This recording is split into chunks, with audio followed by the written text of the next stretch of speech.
What's up, everyone? I'm Dom, and I'm here with Ethan Beane. Ethan. I don't have much to ask you, but, what's been going on with you lately? Lately, I've been focusing on entrepreneurship and really progressing my health and my wealth in my life. Like, I'm working on getting a schedule down in my daily routine of, like, working out and being healthy and stuff. And then I've been doing GFX online for live streamers and YouTubers and stuff like that, making art for people, like profile pictures and banners and stuff like that. I've been working on learning stuff like drop shipping and other things like that to make money for financial freedom in the future, so that I don't have to work like an everyday job. That's like my main goal in life. I've been trying to progress in kendama. Kendama's a Japanese skill toy that I play with on the regular. Been trying to get closer with this company that I have a relationship with, trying to get sponsored, stuff like that. Working towards kind of just being as much myself as I can be. You know, like everything that I'm interested in, I'm really trying to like progress right now and excel in those things. So like in creating art, like different styles and stuff like that, really like expanding on what I already know, because I use Photoshop to make like digital art and stuff like that. So working on different styles of art and talking to people. In making people's art online, you really like, certain people like different things, obviously, for their brand. And so learning more through that, learning about what certain people like, figuring out how to create like vibes in graphics. So like creating a picture and really you'll like feel something when you look at it, you know. It'll make you feel like upbeat or like lower, if depending on the colors and the tones and the pictures, stuff like that. Something I'm really interested in, really being able to get a feeling through like with my art. All right. So as long as I've known you, which has been about, what, since 7th grade? That's like, what, 6 or 7 years now? You have been, I'm not lying, one of the most motivated and like determined people that I know. So for everyone out there who wants to stay motivated and disciplined, how do you do that? What mindset do you have? And like what do you like? Yeah, like what do you do to stay motivated? I do like a lot of thinking. Like I spend a lot of time doing nothing, like alone, and it makes me, when you get like caught in that mindset, when you're just alone and bored, you force yourself to like do something. Like I don't want to just sit there, so I force myself to be creative. So because I like creating things, because I don't want to just do nothing. And so I think like a big thing is to get away from your own thoughts and start trying to understand other people's thoughts. Like if you're trying to create something for other people to enjoy, since that's my main goal with like entrepreneurship and stuff, you have to put yourself in that situation. You have to make yourself uncomfortable by like instead of, you know, like maybe instead of spending a night hanging out with people, spend a night sitting there alone and just with no goals to start, and create goals in a small period of time. So you have to get to a point where you're very much like you don't know where to go. You have to not know where to go. And like anything that was previously a goal, if you forget about it and just don't focus on it, it'll cause you to create new goals in your mind. So like if say your goal is to like go to college and get a job. Let's say you want to like break out of that. Let's say like it starts seeming like not what you want. This is a personal experience because that was my original goal, was to go to college, and I wanted to be a graphic design like major and stuff like that. But in realizing that that wasn't what I wanted, that was when I got so motivated, because you just have to. Once you realize that you have full control over like what you do, and don't like go by the system, then that's when you'll realize how much work you have to do. And so you have to pull yourself out of your normal world, out of your comfort zone, out of what seems the easiest way to go, like the right way to go, and force yourself to look at it a different way. Force yourself to look at the world beyond what it seems already. And that'll give you the motivation to continue. So same with like health and stuff like that, because I've been waking up and like going by my morning routine, and it's really hard to get into a routine. But you need to lose yourself a little bit to realize that. Like, you need to break away from what is normal for you. And that is when you'll start realizing, like, what you really need to do for happiness. Like, in this situation, I haven't gotten too deep into this to anybody else, but, like, I went through a breakup recently, and it was, like, a 4-year relationship. And so it forced me to really break out of my comfort zone, because that was what I was comfortable with for such a long time. So breaking out of that helped me more so. Like, I'm more motivated now than I ever have been to succeed and go beyond. So yeah, like, break out of your comfort zone and like let any depressing thoughts or any like feeling like you're not making progress, like, feel that. Let yourself feel that at first, because that will help you realize, like, you don't want to be there, but you have to be there. Like, you have to feel that for a certain amount of time so you can be like, I know that that's not what I want. Like, because that's like what's naturally going to happen when people have to go through something that's like life changing. You're going to get like depressed at first, more than likely, because it's just, especially if it's a negative thing like a breakup, it's going to really like set you back, and you're going to have to look at things differently. So you have to force yourself. So like, don't try to hide your feelings. Really look at yourself and just accept how you're feeling. Because some people don't do that, you know, like with like drugs and stuff, people will totally ignore it, and they'll just go out and they'll just get high every night or get drunk every night, and that's fine. Like, people can do that if they want, but you have to have like times where you aren't in that state of mind. So like, if you go out and hang out with friends every night, force yourself to stay home for like a couple nights in a row, and like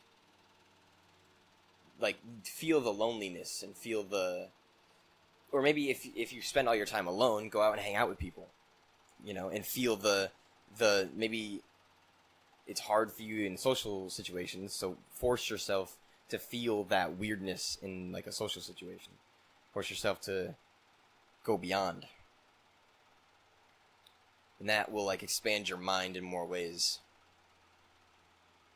That's how I stay like creative and motivated. I also really don't like the thought of being under someone my whole life. Like, when it comes to entrepreneurship, I don't want to have a job for the rest of my life, because I like being in full control of my life and my time and my money. So I really want to expand that. I want to push until I'm no longer working under another human being. I think I kind of want to be the same way, but I have this my comfort zone that I don't like, you know, leaving, because I'm out almost every night, hang out with you guys here. But yeah, I think I could benefit from, just spending a couple nights alone, just thinking. But I think that when I do, I just get, in my feelings a lot. Nah, and that's good. Like you should, let yourself feel those feelings. Like you gotta force yourself to feel bad, because that's like when you feel bad. Like say you feel bad about yourself, or get to the point where you like hate yourself. That's when you will feel the most motivation to change things. And you just have to stay. You have to stay in like a forward-thinking mindset. You can't like live so in that. Like living for the moment's a good thing when you're in a good moment, but when you're in such a like depressing state of mind, it's really hard to think about the past, like the good times in the past and like the good times in the future. So like the biggest thing that helps me is to also think about my future and like what I want to do and all the things I plan on achieving. Like I can see myself in the future doing great things, so I push because I want to reach that future. And whenever I sit there in the moment and really like think about where I'm at and like feel that loneliness or like have those depressing thoughts, it's very much, it's an undesired feeling, obviously. Like you want to get out of that. So that's where the motivation will come from. Because if you just keep leaving yourself in your comfort zone, you'll just feel good where you are. But like eventually you realize that that's not what you truly want. Because if you can, like, the human mind doesn't like, you don't like doing the same thing all the time. Like, it might feel normal, so you're just like, I have to do it because this feels comfortable. But you don't truly like it, because you'll get to a point where you just feel like you aren't making any progress. And when you aren't making any progress, that's when you will truly feel like a piece of, like a shitty person. You'll feel bad about yourself because you're not getting anywhere. And that's like a really hard thing to deal with, especially for me, because I've been constantly trying to progress myself. So when I'm in those feelings, that's really where that's where I succeed the most. Like I can stay in a daily routine of doing things a systematic way, but I have to change it up. Like I can't spend every night hanging out with people because it's too easy. And I'll never grow from doing that. And I still have to work on that. Like I'm scared to travel a lot because I don't want to leave my friends for a certain amount of time because I'm scared I'll lose my friends. And I should get out of that, because if I want to expand myself, I have to go do things. I have to travel more. I have to explore the world. Even if I have to leave some people behind. Because, like, in the end, I know I'll be happier if I can learn more things and excel my knowledge of the entire world as a whole. Yeah, I think everybody needs to switch up some things at one point in order to progress moving forward. So how about the kendama? How long have you been doing that? I've been playing kendama for, let's see, let me check the date. I'll tell you how long I've been playing kendama. I think almost 3 years. It'll be 3 years in like 2 years and 3/4 I've been playing kendama for. And I got started originally because a close friend of mine was into tricking, which is a mixture of like martial arts and gymnastics and such. And a lot of trickers in that community are very interested in kendama because they're very much both very focused on like body motion. So a lot of trickers like kendama, and a lot of kendama players like tricking. So he got me into it, even though I wasn't into tricking. And it kind of just took off. Like I needed something. I think at the time I didn't have a lot to do, and so having that as like a catalyst to like grow myself was really good. It was really good for me at the time, I think, also, but that's why I focused on it so much, and that's why it's still such a prominent thing in my life, because it's something that I find it really cool to watch people who are really good at it, so it makes me want to get better at it. And it's something that was just there for me. I didn't have anything else, so I went with it.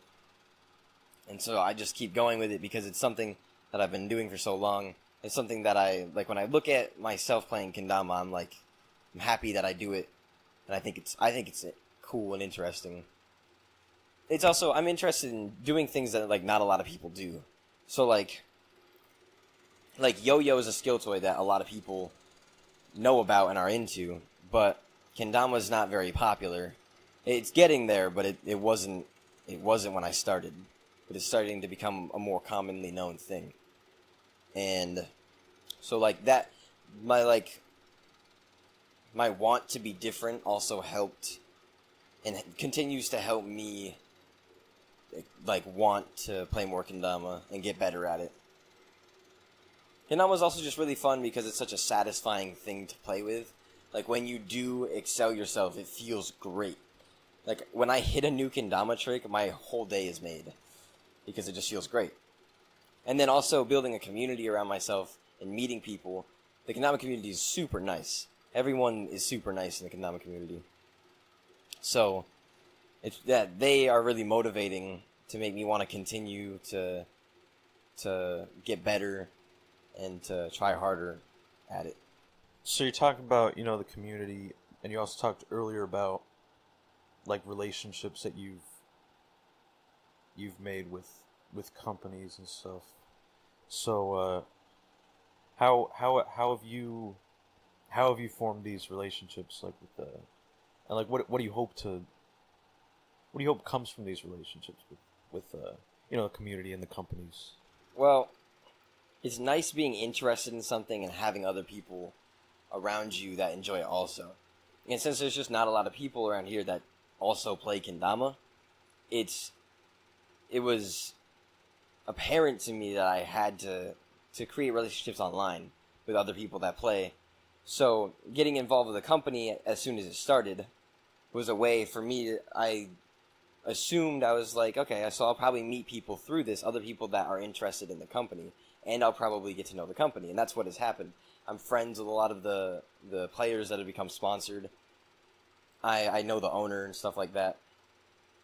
And it's my goals with, I don't know if I really have goals in that way with expanding, like, my relationships with people in the community. I more just want to make friends because I really enjoy the togetherness of the community, because kendama is such a thing. Like, everyone works through different paces, so people help each other out a lot, and I love that. So, like, becoming friends with people who are much better than me at kendama can really help give me motivation to better myself and get a lot better at it. Like, the kendama Discord, which is, not a lot of people use Discord who are in the kendama community, but there were a couple pros that used it, and I got to talk to them and become friends with them because of that. And, like, that was a really big help and really big motivator for me. Like, I was probably playing the most kendama when I was really active in that Discord group. I was playing, like, every day and talking to them a lot. And they all helped give me motivation to keep going. So it's helpful to have people who can look at it differently and really give you, like, other ideas. So I know that there are some events, kendama events. What I don't really know what kind of happens at these, and also, can we plan to see you at any of these events anytime soon? Okay. Well, there's the two big events in kendama are the KWC, which is the Kendama World Cup, which takes place in Japan. I don't plan on going there anytime soon. I would like to go to Japan, but I don't know if it'll be specifically around the KWC time. But that eventually, I'd like to go to the World Championship just to experience it. Like, I would compete, but not very seriously, because I'd rather just get to meet a lot of the people and stuff like that. Especially, like, a lot of Japanese players that's only stay in Japan. They don't travel here ever for events. So I'd meet a lot of new people like that. And then there's MKO, the Minnesota Kendama Open, which Sweets Kendamas puts on every year. And that's, like, the big U.S. event, and there are things like trick ladders, so see how fast you can do a certain set of tricks, and people get prizes for that. And then there's like the open event, which is where you'll get a trick, and then another person will also get a trick, the same trick, and then you both do it, and whoever fails pretty much doesn't get a point. That's how the competitions work. But it's just, I do plan on going to MKO this year. I actually was talking to Roman Robledo about it, and Michael Joseph Reeves. Those are both, Roman Robledo is a good friend of mine who also lives in Vermont. Michael Joseph Reeves, I don't know where he lives, but somewhere on the East Coast, pretty close. Me and him have become friends. And we were talking about getting a room together and going to MKO and competing this year. And just like, it would be a really good event because a lot of the people that I've made relationships online with, I would actually be able to like hang out with and talk to and stuff. And I think I'd meet a ton of new people that I had never really gotten to meet previously.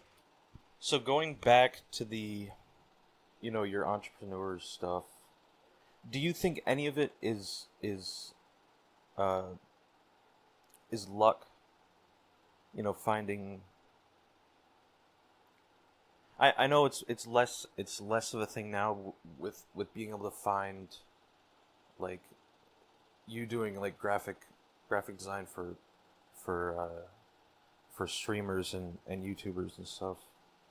It's less luck now that we're so connected, and you can just, just like straight up just tweet some people or DM some people, and if you DM them enough or DM enough people, you're gonna get, and you have gotten some people lately, because you haven't been doing this long, like it's only been what, like a couple weeks, and you've already gotten a few clients. But I think, well, actually, I can't compare the two. Because I was going to say something about, because me and you have been talking, about stocks and stuff. About what? Yeah. Stocks. And I made one really lucky, no skill involved trade that made me $900. Do you think there's any luck involved in what you do?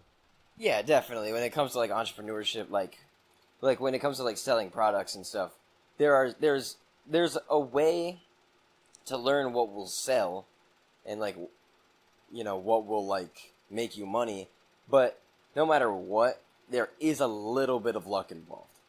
But I think it's more so like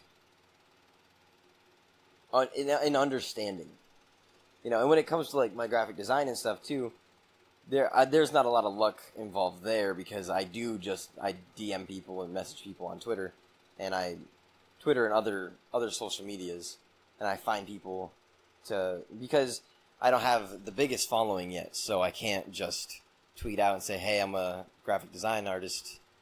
If you want any art done, message me, because no one will find me. So I have to really like personally find people and talk to them and ask them and work with them. I very much enjoy not having like a ton of people being like clients yet, because I can really work with people to figure out what they like. Like people, sometimes I message people and they're like, yeah, that looks all right. I'll send them something. And I'll be like, well, what can I do to improve on it? Because whatever I can do to make their life better will make me happier. Like what if I can make their stream look as good as they can possibly want it? That'll make me the happiest. That's more important than like getting more money out of it, because like even if it's quicker for me to just make a design, send it to them, they're like, yeah, that's dope, and then I'm good. I make $20 off of it. I'd much rather them enjoy it and get a lot of use out of it. It also means that they'll recommend me to other people if they're looking for art. All right, so before we end, I saw a whole different side of you a couple nights ago when you played some country music. So, real quick, top 5 favorite artists of all time. Jake Hill is definitely one of my favorite artists. He has heavier music. It's like my hype music. Healy has a very chill vibe most of the time. He's like one of my favorite artists of all time. Toby Keith is probably my favorite country singer. Joji right now has been like a really big, like, Joji's what I listen to when I'm trying to be like more creative and I'm trying to get like a vibe because he achieves that really well in his music. And Felly's got a good all round of like chill music and really hype music, and he's like one of my favorite artists of all time also. Definitely a great artist to meet. Awesome. So, before we go, you want to plug your social media for everybody? My Twitter is @PsychoCyclone if you're interested. It's a lot of gaming stuff and art. My Instagram is @Ethan_Beane. That's all kendama. And that's about it. Well, thank you, Ethan.